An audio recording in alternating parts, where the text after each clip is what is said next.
Imagine Earth just shaking off a huge mass extinction, and then boom, this period of incredible rebirth. Yeah.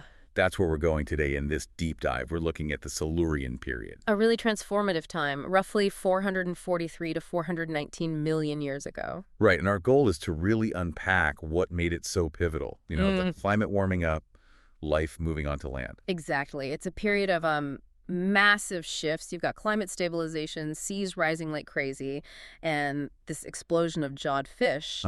And crucially, the first proper evidence of life actually colonizing land.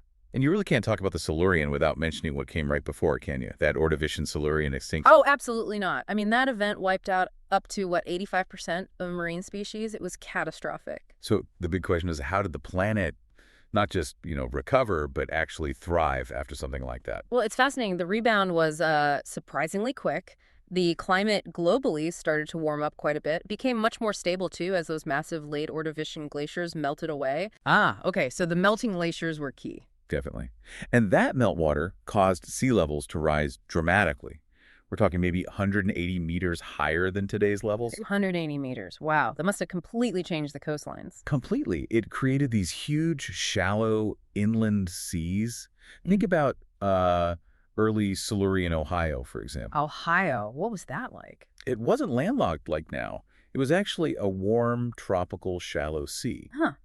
Gives you a real picture of the scale. It does. And these new shallow seas created enormous habitats. They changed nutrient cycles, everything.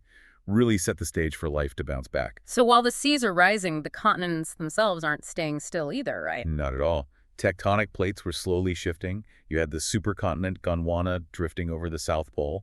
Okay. And there were major mountain-building events happening, like the Caledonian orogeny, that shaped areas we now know as parts of Europe and North America. And what about the air? What was the atmosphere doing during all this? That was changing too. Atmospheric oxygen actually dropped quite significantly during the Silurian. Went from maybe 65% down to around 35% of today's levels. That seems counterintuitive for life expanding. Lower oxygen. Well, yes and no. CO2 levels were high but falling. This combination, especially the lower oxygen, seems to have led to more oceanic anoxia, basically. Low oxygen zones expanding in deeper waters, which certainly pose challenges. Okay, so challenging conditions in some places, but overall, marine life underwent this huge renaissance. It really did. The recovery and diversification were remarkable, especially given the preceding extinction. And those big reef structures you mentioned earlier, were they part of that? A huge part. We see the first really large, extensive reefs being built, mostly by colonial corals and these organisms called stromatoporoids. Stromatoporoids, like giant sponges. Sort of, yeah. Ancient filter feeders, often dome-shaped. These reefs they built created incredibly complex habitats, little cities underwater, basically. Providing shelter and food, I guess. Exactly. And amidst all this recovery, something truly game-changing happened. Which was? The rise and really the diversification of jawed fish, leucostomes. Oh, the jawed fish revolution. Precisely. We've got amazing fossils from early Silurian China, about 436 million years old. They show the oldest complete jawed vertebrates. Complete ones, like what? Things like heavily armored placoderms and also chondrichthyans, the cartilaginous fish, ancestors of sharks and rays. And they were already diverse way back then. Surprisingly so, yeah.